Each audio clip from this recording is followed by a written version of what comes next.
Welcome everybody to MS Excel Basics. This webinar is sponsored by the Do Space. My name is Julie and I'll be your webinar facilitator this afternoon. So let's go ahead and get started. I just wanted to talk a little bit about Excel first. Oops, sorry, I was on the wrong slide. There we go. So here's our agenda for today. We're going to take a quick tour of Microsoft Excel. And then I'm going to teach you, show you some Excel tips and tricks. We're going to create a budget worksheet, and we're going to learn how to insert charts. As I'm going through the webinar, I do have the chat and the Q&A up over here on another monitor. I will keep tabs on that. So if you do have questions, feel free to post them, and I'd be happy to respond in a timely fashion. So here's our agenda for today. Excel, if you haven't used it, these are some common things that Excel is used for. Creating budgets, like I said, that's what we're going to do today. We're going to produce some graphs and some charts, and just look at how we can use Excel to store and sort data.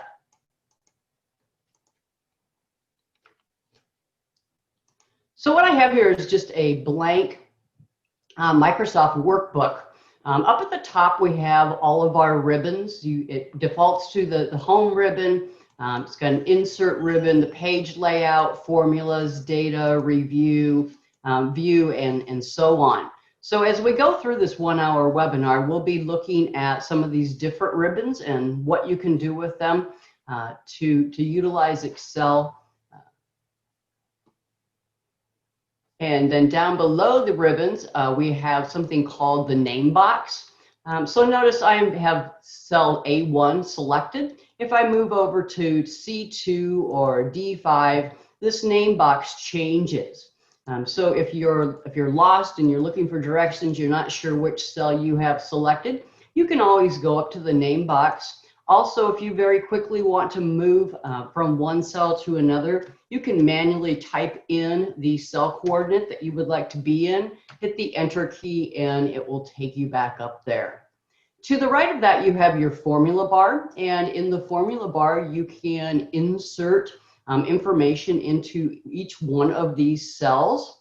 So when you look at each one of these cells, to break it down, and I like to tell people this because a lot of people are fearful of Excel, and that fear comes from really not understanding how to use the software, at least in my opinion, it is. So if you break this down into small bite-sized pieces, you can put one of three things inside of each one of these cells, and that's a label, a value, or a formula.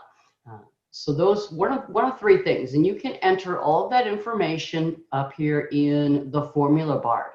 There's a couple of different ways to enter information, and I'll share that with you as we go along.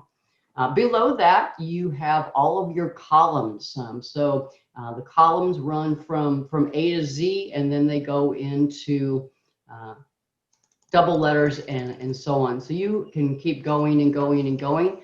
Excel has unlimited columns and unlimited rows. We won't be using all of them today.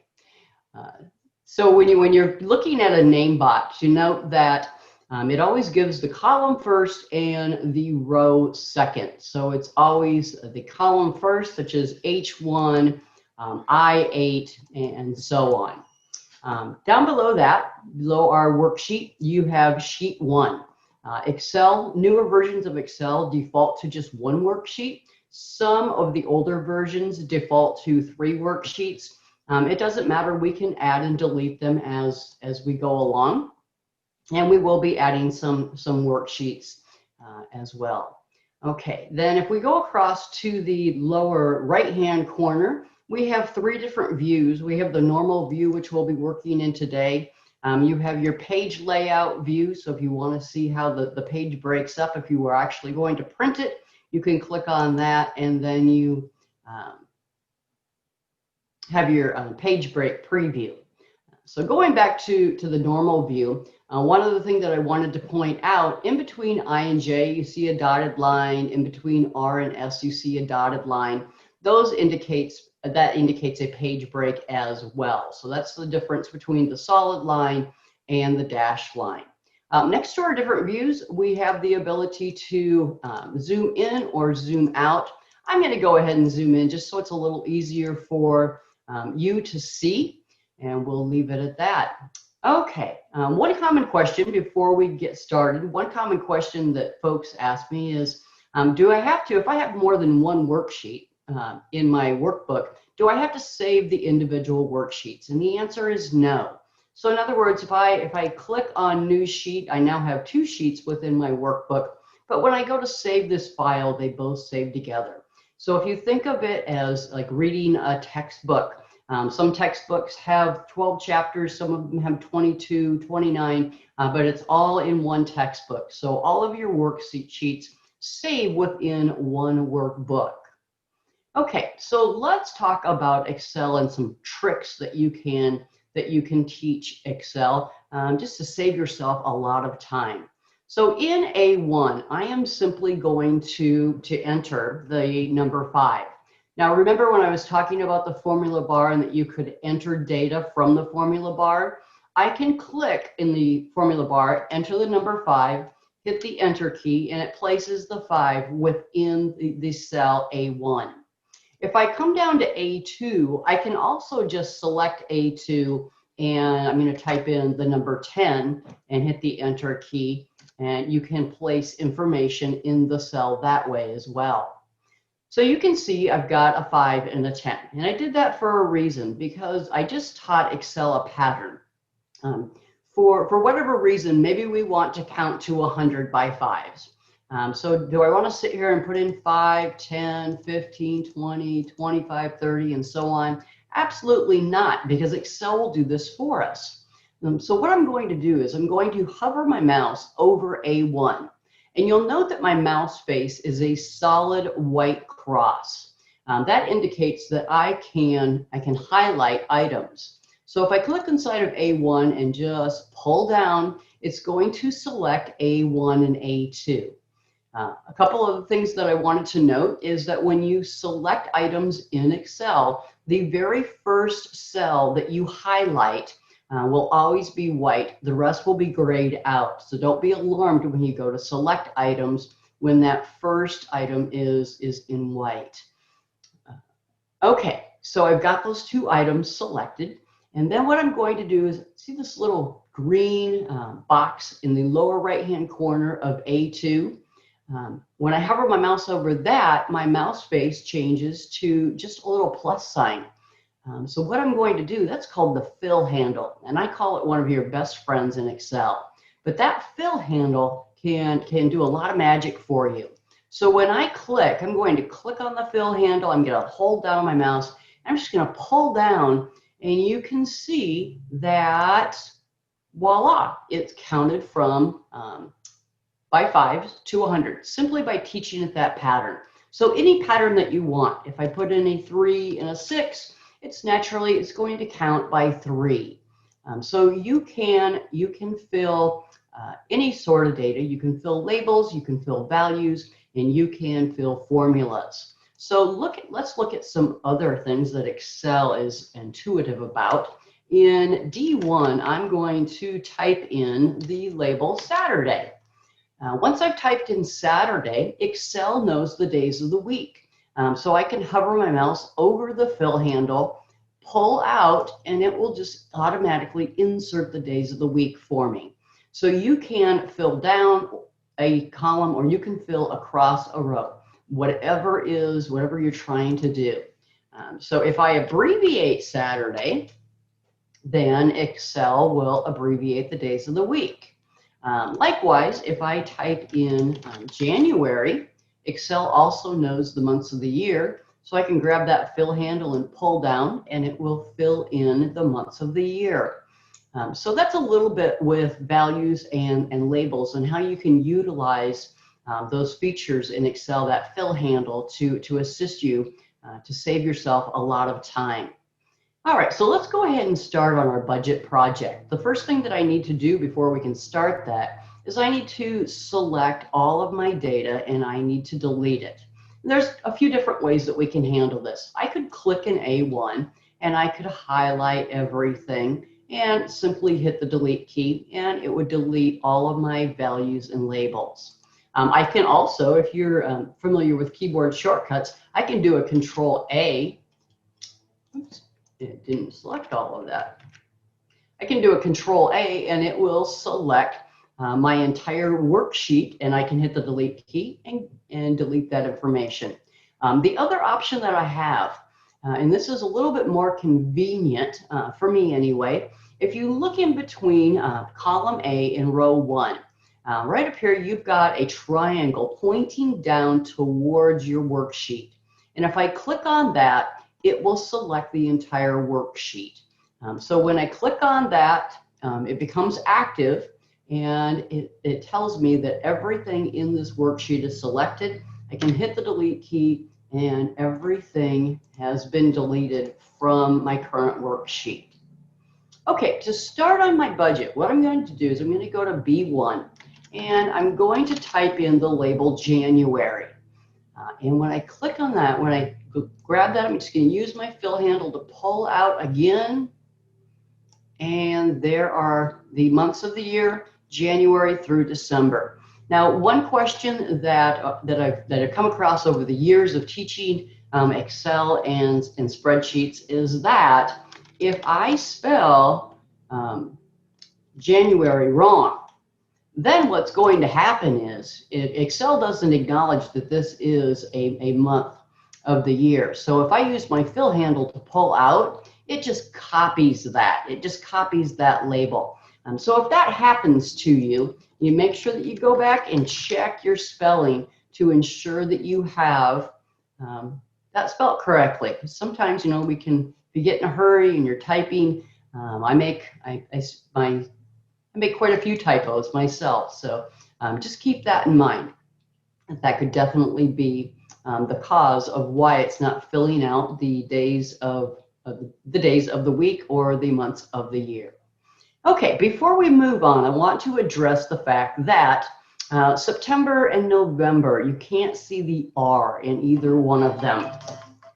You can't see the R in either one of them. So what we're going to do is we're going to learn how to increase or decrease the column width. So there's about 4 different ways that you can manipulate the column width, and I'm going to show you each of those ways. First way I'm going to do is I'm going to come over here and I'm going to hover my mouse over the letter J, or column J. Now note my mouse face changes again. It's an arrow pointing down, indicating that it's going to select the entire column J. So then what I'm going to do, you'll note on my home ribbon and on all of the ribbons, we have several different groups. Clipboard, font, and what we're looking for now is the cells group. So I'm going to come over here on the right-hand side. I'm going to click on the down arrow, and we have the ability to look at our column width, to auto-fit the column. So I'm going to go ahead and start with column width. And what that will do is populate this little window saying, okay, currently the column width is 8.43. And so what I'm going to do is I'm just going to type over that, maybe put a 10 in, click on OK. It expands my selection. I'm going to go ahead and leave that selected, and then I'm going to go back to Format, and note that we can have Excel determine the column width as well. So if I click on Auto Fit Column Width, Excel, you probably saw it just inch out a little bit more. So Excel decided that the column width should be just a little bit further out when you use the auto fit. Okay, so those are 2 ways that you can increase or decrease the column width within Excel. Another way that you can adjust the column width is simply to, I'll come over here and click on L because we need to manipulate that column width as well. I'm going to go ahead and select column L, and then I'm going to come over and I'm going to hover my mouse in between L and M. And you'll note that my mouse face changes again. So I have an arrow to the east and the west. When I click and hold down on that, I can pull out and increase my column width, or I can pull in and decrease my column width. I can also double click, which is the same as going to format and auto fitting. So if you prefer to use your mouse to auto fit, you can just double click and it will auto fit automatically. Now you'll notice that each one of these is a little bit different. So if we want to auto fit, we can come in and we can double click and select another one and double click. Personally, I like my column widths to all be the same. So what I'm going to do is I'm going to ensure that each one of my columns is equal. Now, I don't want to do that one at a time because that would take forever to click on all 12 of these and adjust them. So what I'm going to do is I'm going to hover my mouse over column B. I'm going to click and hold down, and I'm going to pull over to column M. At that point in time, I'm going to come up to Format. I'm going to go to Column Width. Note that the 8.43 is no longer in the box, and that's because the column widths, the columns that I have selected have different column widths. So I'm going to go ahead and type a 10 in there, hit the Enter key, or click on OK, and it automatically adjusts all 12 of those at one time. Now, with all 12 selected, I'm going to show you a couple more little tricks. If you want to auto fit them, with all 12 selected, you can come in between any one of the two columns. Note that you're still going to get those arrows to the east and the west when you do that. When I double click, it will auto fit them automatically. Okay, so you can auto fit all 12 at once as well, simply by double clicking. If you want to increase or decrease the column width at once, again, you can go in between any one, click and pull out, and it will increase the column width of all 12 at one time.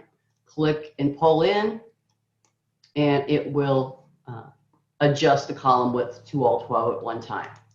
Okay, so you probably noted that underneath Format, there's also the ability to adjust the row height and auto fit the row height. Every single one of those options for the column width also applies to the row height. So I'm not going to go through that again, but just keep that in mind that if you want to adjust the row height, the same rules apply. Okay, so now I'm going to come down to A2, and I'm going to type in the label income.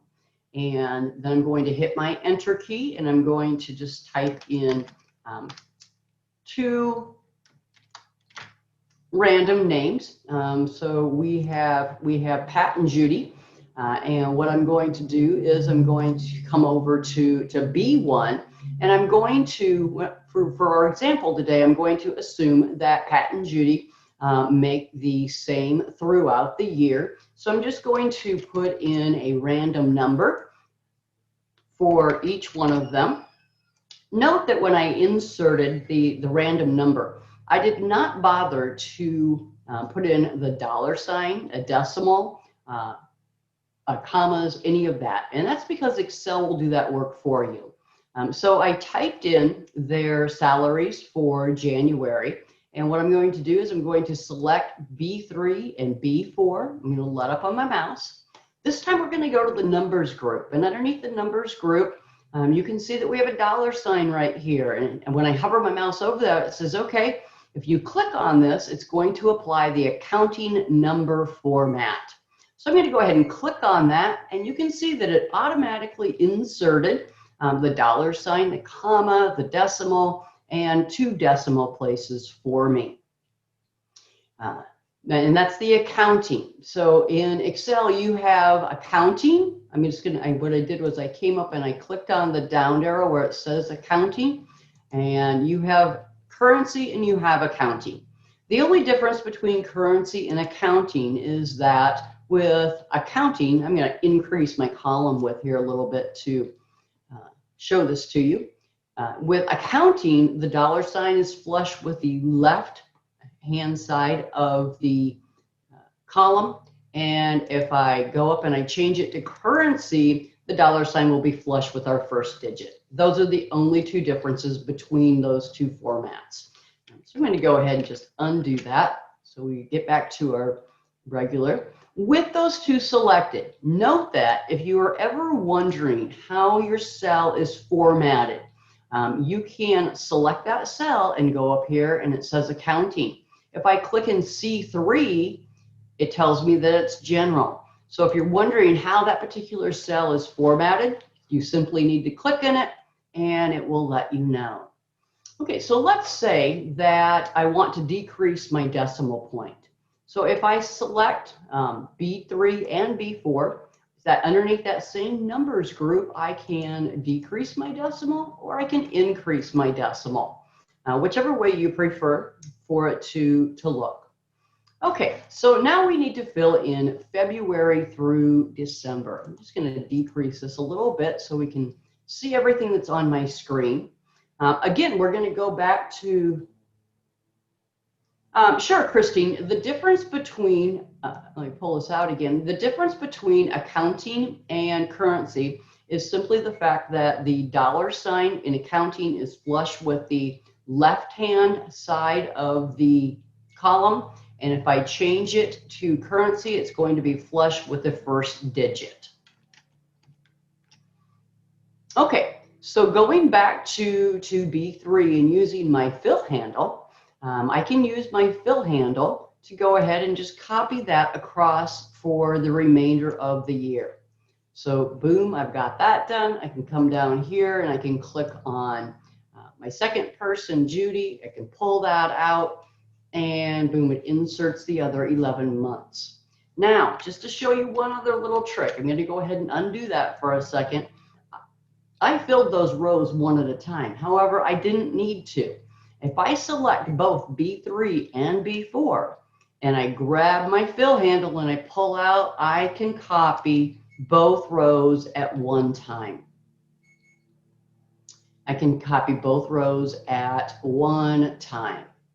Okay, so far we have inserted a bunch of labels, we've inserted a bunch of values. Now we're going to come down and I'm going to type in the label income. And when I do that, then I'm going to come over to B5 and I'm going to show you a few different ways to insert some formulas that's going to add together the income for our two folks in our budget example today. So it will give me the income for each month, January through December.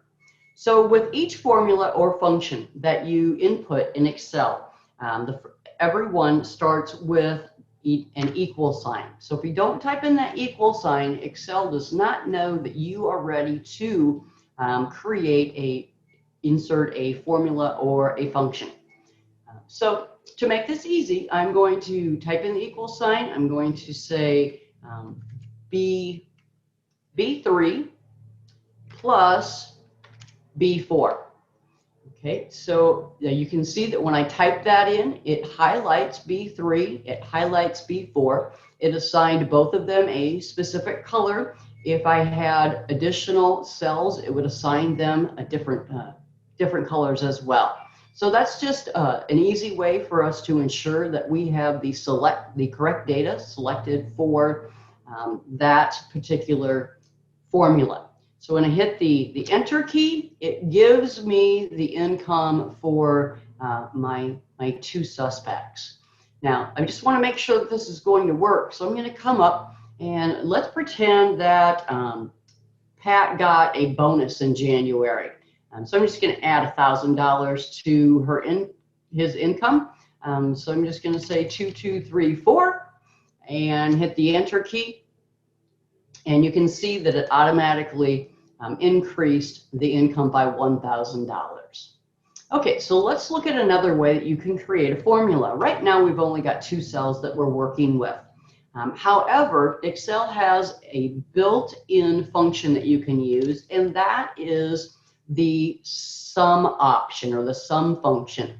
Now, you'll note that when I type in sum, it populates this list of items, these functions that begins with SUM.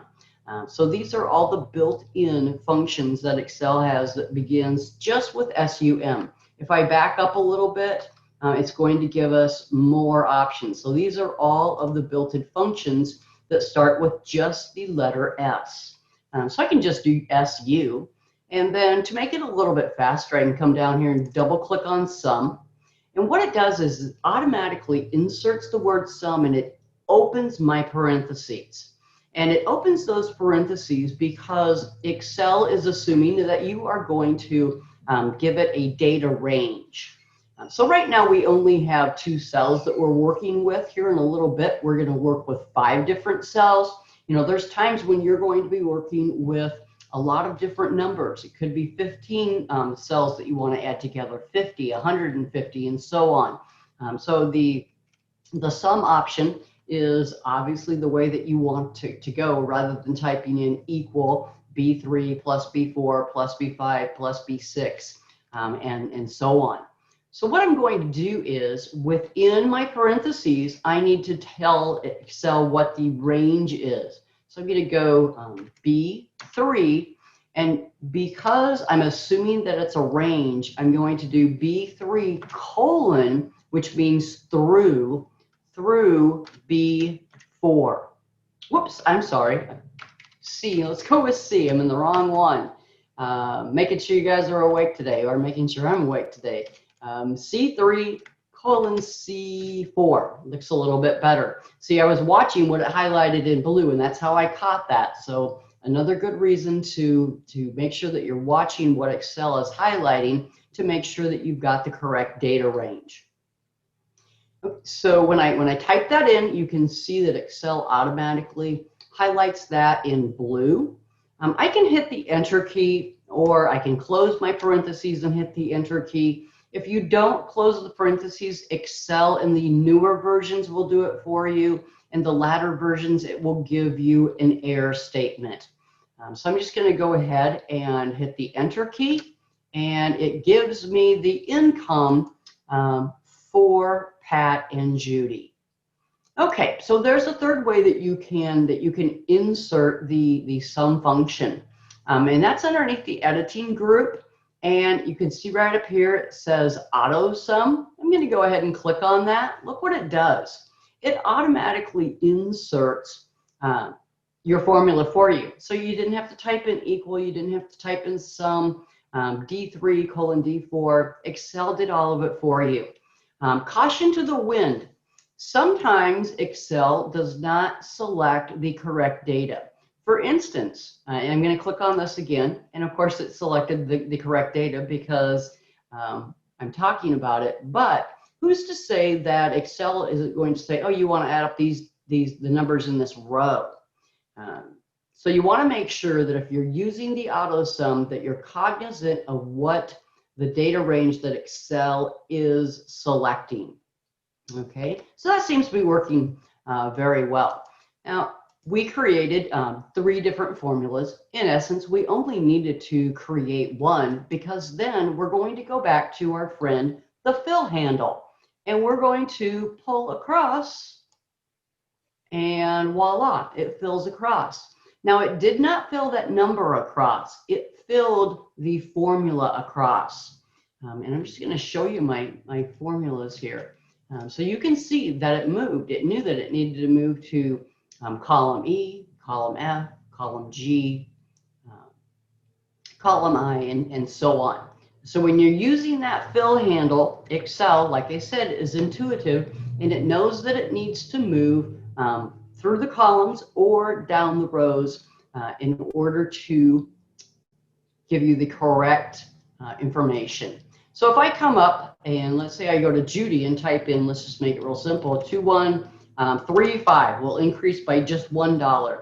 When I hit the Enter key, it will automatically update just the May income and nothing else. How did you show the formulas? Amy, I see your question.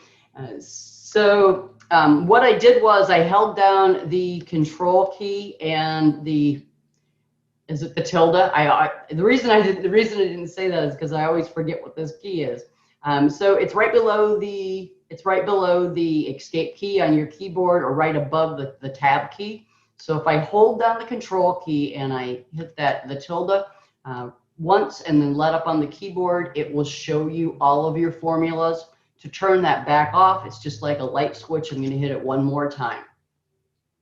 Okay, good question. Thank you. Okay, so we've got that. All right, so let's move down and go to A7. And in A7, I'm going to type in expenses. All right, and I'm just going to put in about 5 different expenses for my example here. Let's say internet.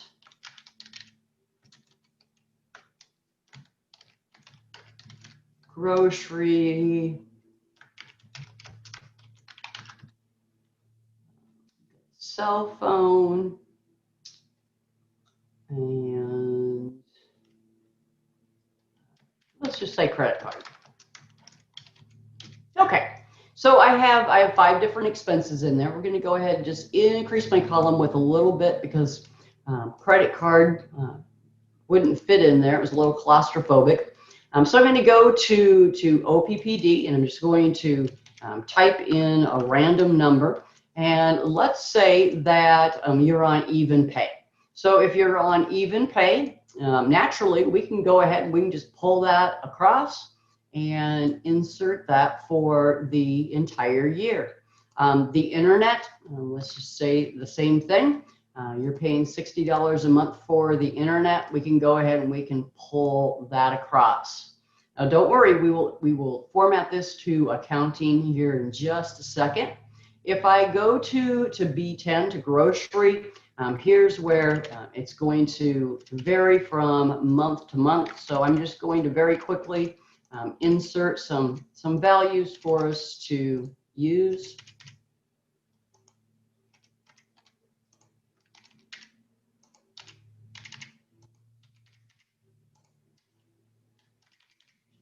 Okay, and then cell phone, that, at least mine is fairly consistent, so we'll throw a number in there. I'm going to use my fill handle to pull that across. Credit card, again, I'm just going to throw in some random numbers.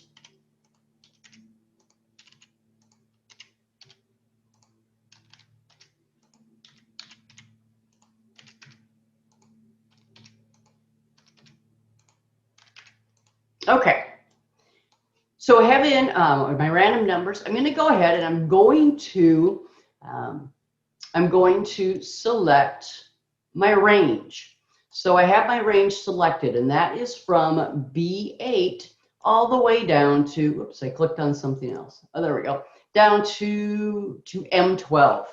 And when I have that selected, I'm going to click on the $sign. Note that when I click on the $sign, the general is going to change to accounting, and it did.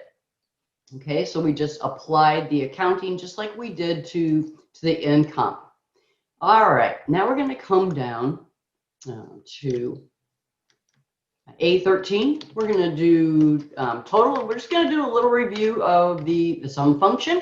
So I'm going to go over to B13, and I'm going to do this manually rather than using the auto sum. So I'm going to go ahead and do equal sum, double click on sum, and when I do that, it automatically opens my parentheses. I can type in B8 colon B12. Now note that when I was creating or building the formula for income, I was using capital letters, and when I created the formula for sum for our expenses, I used lowercase letters. It doesn't matter. Excel acknowledges both of them, so you can put in either one.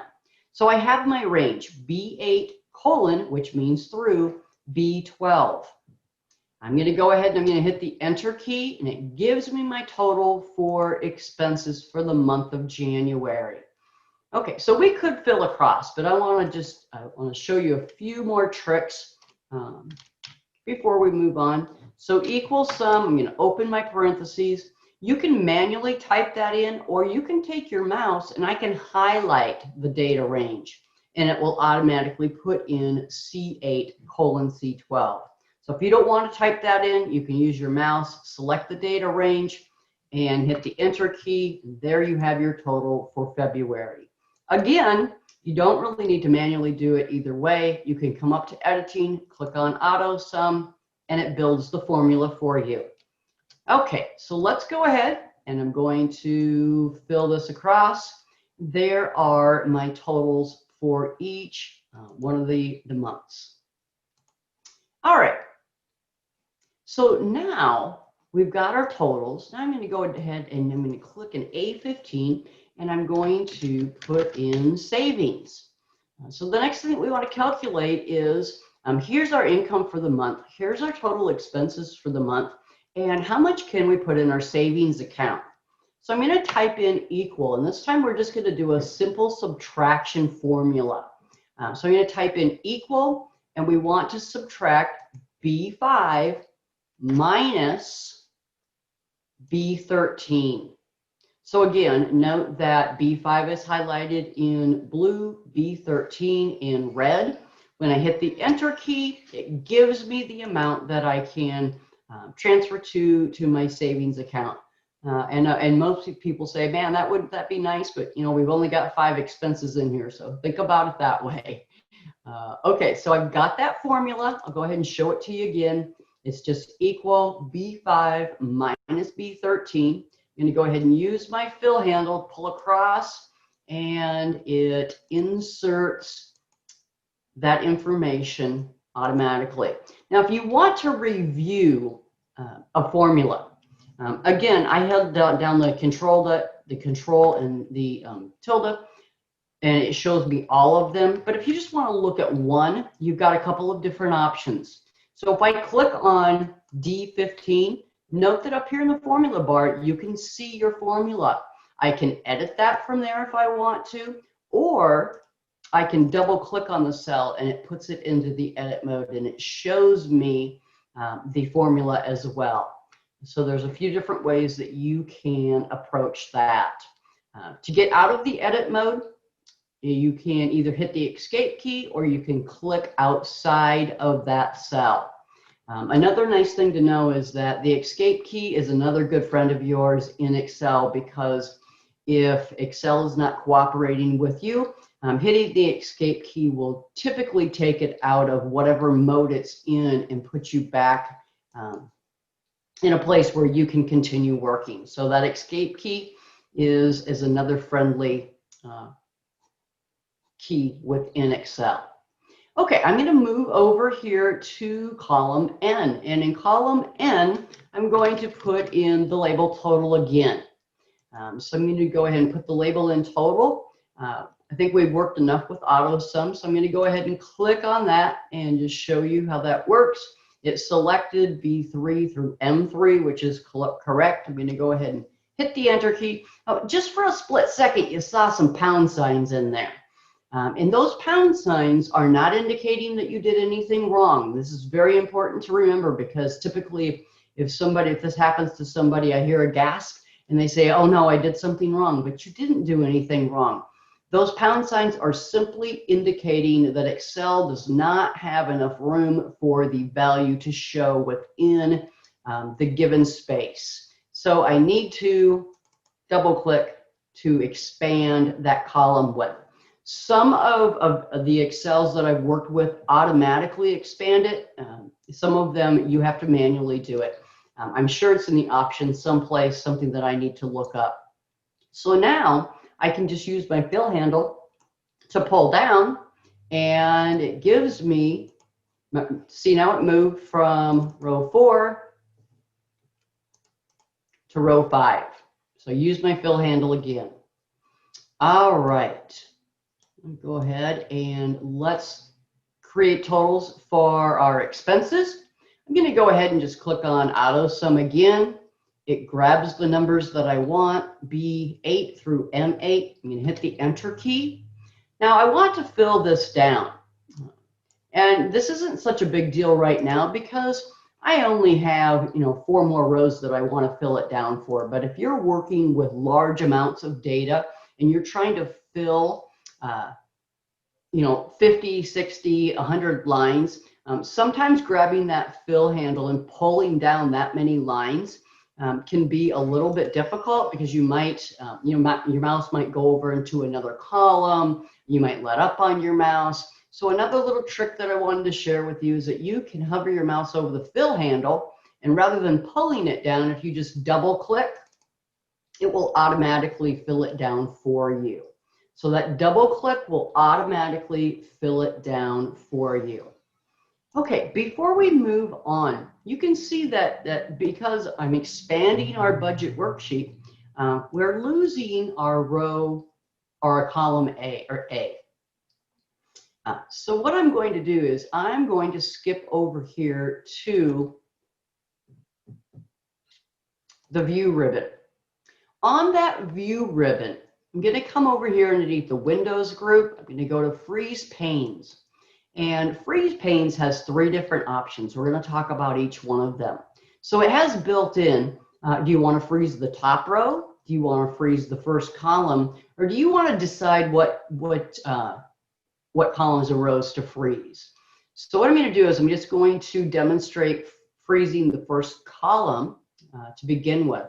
Now, when I click on this, keep your eyes focused in between columns A and B. So this line right here in between A and B, because when I click on freeze first column, that line is going to darken just a tad bit, which tells me that I have the first column frozen.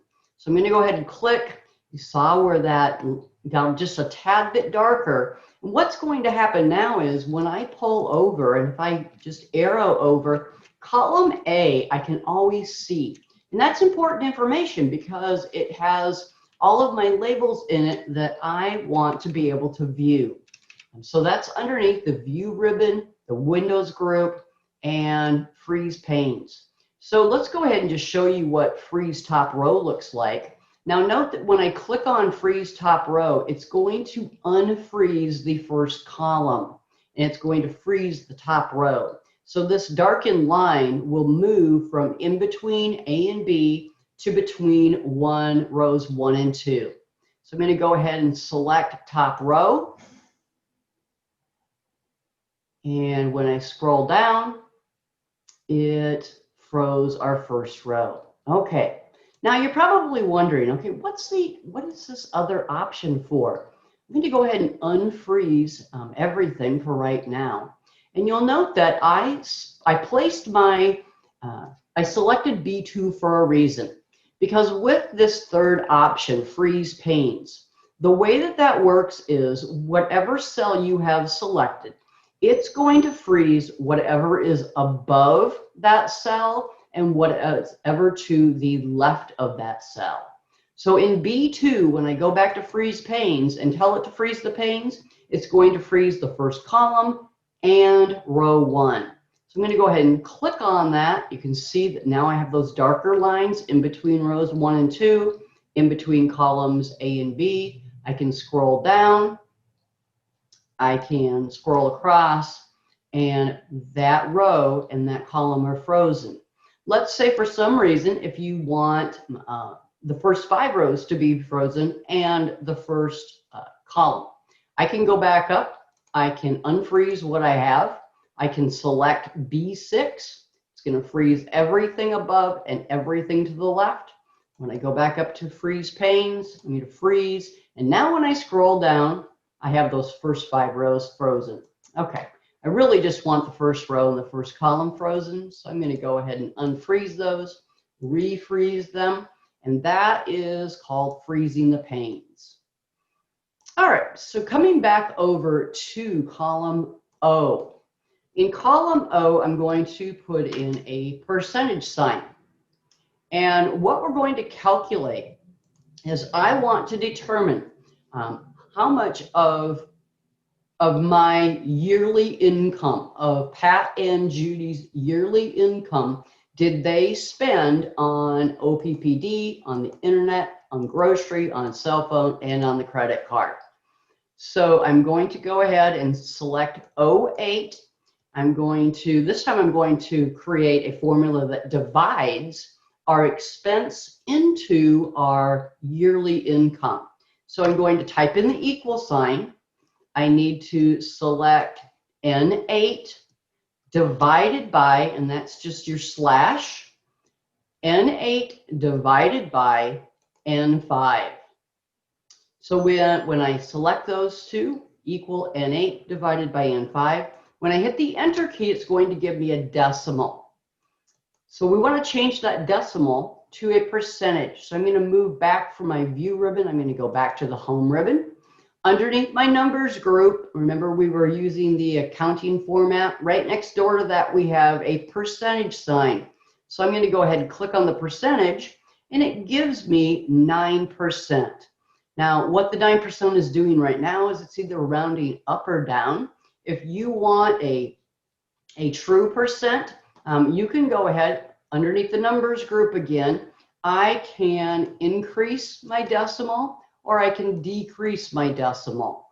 So if you want to see a true percentage, you can increase or you can decrease your decimals on your percent as well. Okay, so let's go ahead and do that one more time. I'm just going to type in equal. This time we're going to select N9, which is our total for the internet for the year. N9 divided by N5, which is our total income for the year. I'm going to go ahead and hit the Enter key. Again, I have to come back up and change that to a percent. And I can increase my decimal there, and it was rounding up. So the 9% was rounding down, the 2% was rounding up. All right, so you might be saying to yourself, hey, Julie, why don't you just use the fill handle? Wouldn't that be easier? Absolutely.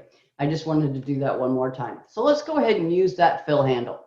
I'm going to go ahead and pull that down through my remaining expenses, let up on my mouse, and that didn't appear to work, did it? We've got some errors here. Okay, let's investigate this. Let's do a little bit of problem solving. It worked just fine on my first one. So logic says, because the fill handle has been our friend for the last 45 minutes, we've been using it to fill various and sundry items. But now all of a sudden, it's not working for us. So let's look. So if I move down, I've got a div error. So I'm going to go ahead and look at this formula. So when I double click on the formula, oh, it's dividing N9 by N6, but there's nothing in N6. That's why it's giving me the error. If I move down again, it moved down another row, and that's what Excel should do. It should move down a row. So we need to make some adjustments. It moved down another row, and that's why I got a percentage, because there's actually data in N8. Okay, so let's talk about why that happened, or how to prevent that from happening. I'm going to go ahead and delete these. I'm going to come back up to 08. I'm going to come back up to 08. And to prevent that from happening, what I need to do is to create an absolute reference for the cell coordinate N5. And what an absolute reference means, it's telling Excel, okay, when you're using the fill handle, I don't want you to move off of this column and I don't want you to move off of this row. So it's, in essence, it's freezing that. You know, we just talked about freezing our panes. We're freezing this cell, this location. And the way that I'm going to do that is if I put a $ in, it will freeze column N. And if I move my cursor over, I just use the arrow key. You can use your mouse if you want to. And I can hold down the shift key, hit the number 4, put another $ in. Now I've locked it in. I've frozen N5. So the $ before the 5 locks in the row. The $ before the N locks in the column. Technically, I don't have to have the $ before the N. I just like to put it in there to show you how that works. Now, I manually put that in. If you want to, the keyboard shortcut is F. Whoops, I had the wrong one selected. Let me go ahead and undo that. Highlight this. If I hit F4, and that's not the F and the 4, up at the very top of your keyboard, you've got F1, 2, 3, 4, all the way over to F12. The F4 is the keyboard shortcut for inserting the absolute reference. I'm going to go ahead and just hit F4. It inserts, it locks column N and row 5. If I hit it again, now I just have row 5 locked. If I hit it again, I just have column N locked. If I hit it again, it takes it out. So I'm going to hit one more time. We're going to leave it in there. All right. So now I'm going to hit the Enter key. And now I'm going to go ahead and double click and pull down and look. That looks much better. Now, if I go ahead and look at each one of my formulas, you can see that each one is locked into N5. So that's called an absolute reference. Okay. The next thing that I want to do is I want to insert a chart. So we have all of this beautiful information, but I want to go ahead and I want to chart that information. And what I want to chart, I'd like to chart my expenses and my percentages. So you'll note that when I select my expenses and then I come over here and I select my percentages, it deselects the other. And if I pull across, it's going to select everything in between. So I'm going to go ahead and I'm going to select my expenses, and then I'm going to just scroll over here so I can see my percentages. I'm going to hold down the Control key on my keyboard.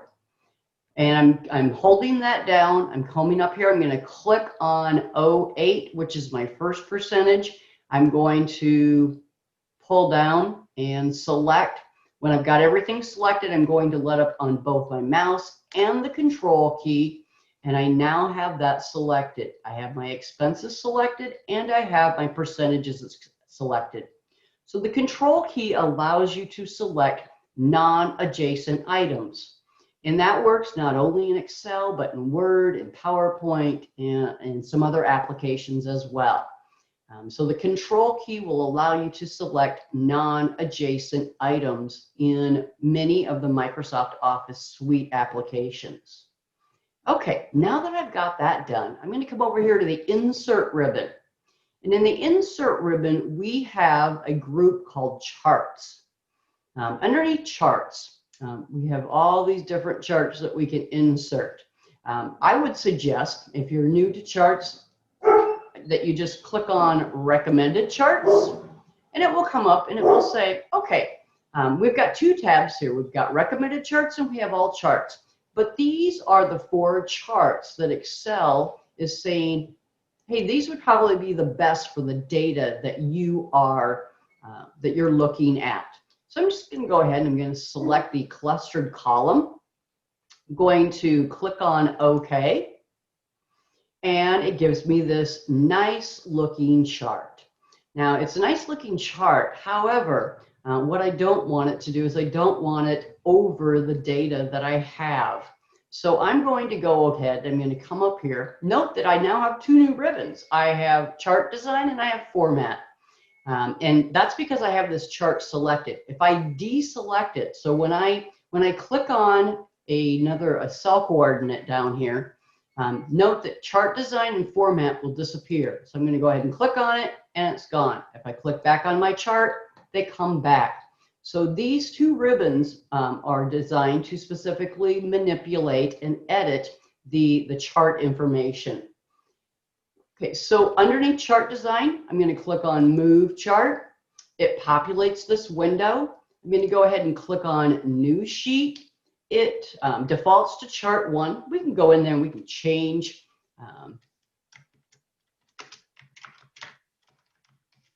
it. Maybe you just want to call it your 2009 expenses. Now, when I'm giving it that particular title, I'm down here at the bottom. I have Sheet 1 and I have Sheet 2, and we're going to rename and manipulate those here in a little bit. When I click on OK, it's going to insert a 3rd chart just to the left of Sheet 1, and it's going to be called My 2009 Expenses. So here we go. Click on OK. There are my 2009 expenses. I think it's a lot easier to see that chart. Move over to Sheet 1. I can just see my data. While we're on sheet 1, let's go ahead and change the name of that. I'm going to go ahead and I'm going to double click on sheet 1. Note that it highlights it, and I can just call this 2009, because maybe we're going to put 2020, add 2021 in here as well. Yeah, Kathy, it is being recorded, and you will be able to watch it again at a later date. Okay, so I have my chart, I have my expenses, I have sheet 2 in here as well, but we're not going to use sheet 2, so I'm just going to go ahead and delete that. So to delete it, I'm going to hover my mouse over sheet 2, I'm going to right click, I'm going to come up here, I'm going to highlight, delete, and I'm going to left click, and now I just have my 2 worksheets again. Let's go back over to the 2009 expenses for a second. I'm going to go ahead and go back up to chart design. Now this doesn't tell you a whole lot. I mean, I've got my labels down here, but if I want to add a few more elements to my chart, how do I do that? I'm going to come back over to add chart element. So something natural that you're probably going to want is going to be the percentages, so that you can view those percentages on the chart. So you can center them, you can put them inside, you can put them on the base, you can put them outside, you can do a call out. When you get to charts, you can spend a lot of time looking at all of the different options that charts has. So we'll put that in just a second. You'll note that you have a lot of different chart styles too. Some of these chart styles will automatically insert those. It just depends on the style that you prefer. I always kind of prefer this darker background. I think it's a little bit easier to see, just a personal opinion. So I'm going to go ahead and select style 9. I'm going to go back to my chart style, to data labels, and maybe just have them be, there we go, that looks nice. So there's my chart percentages. If I want to change my chart title, I can come up here and I can double click. It'll put it into the edit mode. Call it my chart. And voila. So let's say you want to, we've got a few minutes left, so I want to spend the rest of this time on just charts, because there's so much that we could talk about just about charts. The font size of my percentages and my labels, it's kind of small. So note that when I hover my mouse over one of these percentages, it indicates that I'm going to select it. And when I select it, it selects all of my percentages. So if I want to change the font size, I have to go back to the home ribbon, and I have to increase my font size. So I have to go back to the home ribbon to do that. And again, if I want to increase the percentage size, I can do that from here. It selects all of them at once. If I want to increase my labels, it will select all of them at once. Now, what's really cool is, let's go back to the 2019 expenses while we have just a few more minutes. And I want to make a drastic change in the percentages. So I'm going to come in here to income. Now I'm going to come to my expenses. So let's say that we made a rather large purchase in February. So right now my percentage is 4.72. Go back to my chart. You can see that the credit card is at 4.72. If I come over to 2019 and type in maybe $20,000. I might have put in 200,000. I did. Okay, so it's going to really be a drastic change. Actually, we went over our budget. There we go. That's better. So now,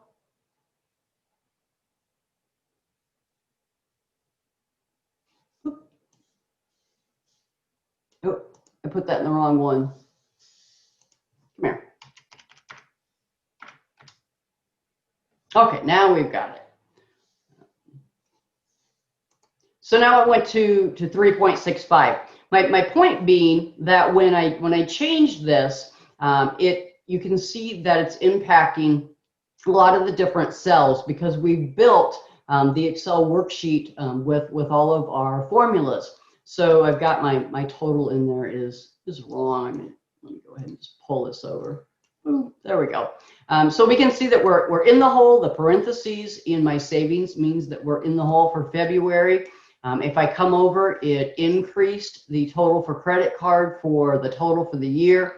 My percentage is now 52.74. Going back to my chart, when I click on it, it automatically updates my chart as well. Okay, I know we're right at 2 o'clock, folks. I will stick around just to see if you have, does anybody have any more questions? Any additional questions? Yeah, you're welcome, Janelle. All right, folks, thank you so much for joining me today. I hope to see you soon.